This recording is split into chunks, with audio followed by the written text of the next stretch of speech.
la creación de las iglesias menonitas aquí en Bolivia, de esta y de las otras, ¿usted ha visto algún cambio social en la comunidad, en la dinámica? ¿Cómo ha impactado las iglesias menonitas al vecindario, a la comunidad? Una de las preocupaciones y de los anhelos era de que la iglesia menonita evangélica en Bolivia no sea una de las iglesias evangélicas más. Yo me recuerdo, bueno, no me recuerdo, mejor dicho, leía en los documentos previos de que si los misioneros y las personas antes de plantar una iglesia decían, si vamos a hacer una iglesia más evangélica, no vale la pena iniciar, porque ya hay muchas iglesias evangélicas. Pero si la iglesia evangélica menonita, ¿no?, va a hacer la diferencia en Santa Cruz o en Bolivia, entonces vale la pena hacer un esfuerzo. Y a mí me gustaría tal vez contar 2 o 3 testimonios de las iglesias. De hecho, cuando la iglesia estaba empezando, el año 70, 71, en la mayoría de las iglesias en el campo, donde ahora hay una iglesia evangélica menonita y otras iglesias evangélicas, solo estaba la iglesia católica. Entonces en los inicios fue bastante difícil para los primeros misioneros, hermanos y líderes. Pero en la medida en que fue dando un servicio a la comunidad, no solo salvando almas, que entre otras cosas no estoy de acuerdo con esa terminología, porque no salvamos almas, salvamos vidas en el nombre de Cristo. Y creo que la iglesia menonita de sus inicios estuvo muy pegada el asunto del evangelio con el trabajo, la acción social. Donde usted pregunte de la iglesia menonita en el campo, va a tener mucho respeto y mucha consideración por la iglesia, porque la iglesia menonita abrió sus puertas no solamente para las personas, sino para las necesidades físicas o sociales de las personas. Por ejemplo, en Don Lorenzo, donde tenemos una iglesia, la iglesia Jesús el Camino, que fue una iglesia que se formó por medio de voluntarios del Comité Central Menonita, como la mayoría de las iglesias.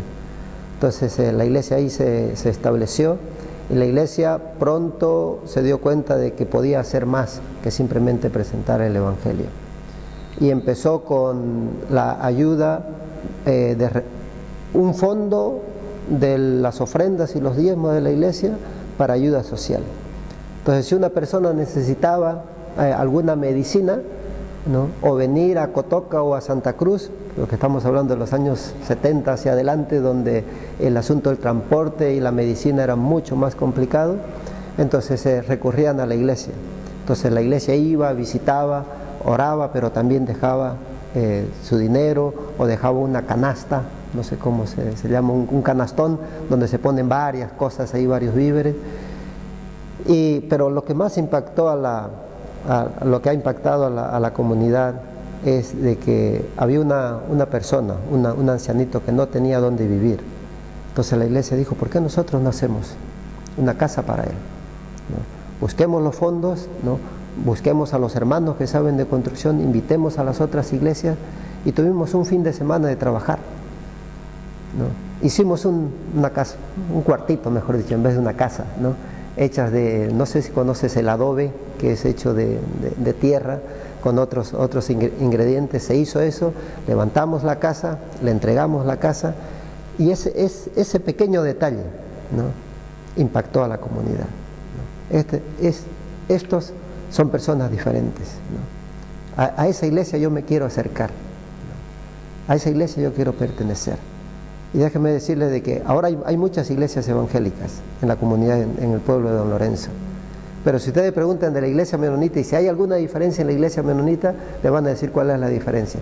Esa iglesia sabe ayudar a la comunidad, ¿no? Esa iglesia tiene las puertas abiertas para cualquiera, sean hermanos o no sean hermanos. Entonces, creo que esos servicios, ¿no?, tal vez con pocos recursos, pero esos servicios, mirando qué son lo que la iglesia puede hacer, no tratando de hacer grandes proyectos, ni tratando de solucionar todas las dificultades, sino cuáles son las necesidades básicas y en qué nosotros, como pueblo de Dios, podemos ayudar en eso.